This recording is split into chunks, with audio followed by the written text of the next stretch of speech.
trying to find a way to form this question. Can you just talk about young people, like, in your business and stuff? Yeah.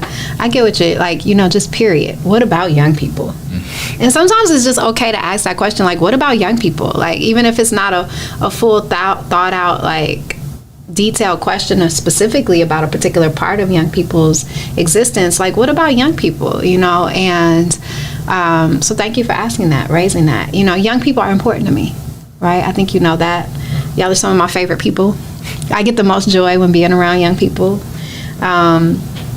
And for me, when we're talking about policy and we're talking about people's voice, oftentimes young people's voices are left out of the conversation.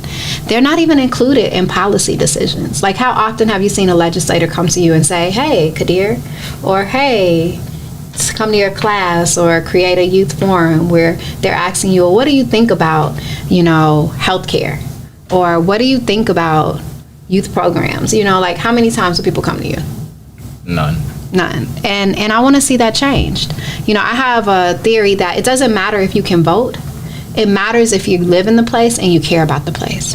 So through my work with the Jackson People's Assembly, which you have attended so many of our assemblies, everyone in the room has a voice, whether they're young, regardless of age, regardless of their criminal history, regardless of their ability. So regardless of if they're living with a disability, regardless of if they're an elected official or if they're a resident, somebody who's just living here and working here.